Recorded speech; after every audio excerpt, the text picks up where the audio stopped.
बालों की ग्रोथ के लिए पावरफुल वजीफा। बिस्मिल्लाहिर्रहमानिर्रहीम। कभी कभी बालों का गिरना, कमजोर होना या ग्रोथ का रुक जाना इंसान को परेशान कर देता है, लेकिन याद रखिए, शिफा और बरकत का असल जरिया अल्लाह का कलाम है।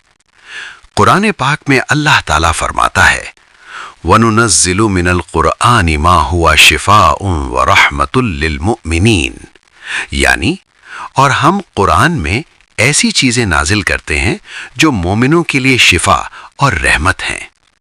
इसी मुबारक आयत की बरकत से बालों की ग्रोथ के लिए एक सिंपल लेकिन रूहानी वजीफा बयान किया जाता है।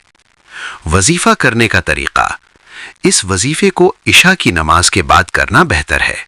सबसे पहले किसी भी तेल जैसे कोकोनट ऑयल, ऑलिव ऑयल या मस्टर्ड ऑयल को अपने पास रख लें। 11 मरतबा दुरूद शरीफ पढ़ें, फिर 70 मरतबा ये आयत मुबारका पढ़ें, वनुनज़्ज़िलु मिनल कुरआनि मा हुआ शिफाउम व रहमतुल लिल मुमिनीन। आयत पढ़ने के बाद तेल पर हल्का सा दम यानी फूंक कर दें। आखिर में फिर 11 मरतबा दुरूद शरीफ पढ़ें। उसके बाद उस तेल को अपने बालों की जड़ों यानी रूट्स में अच्छी तरह लगा लें। अमल की मुद्दत, ये अमल रोजाना इशा की नमाज के बाद किया जा सकता है।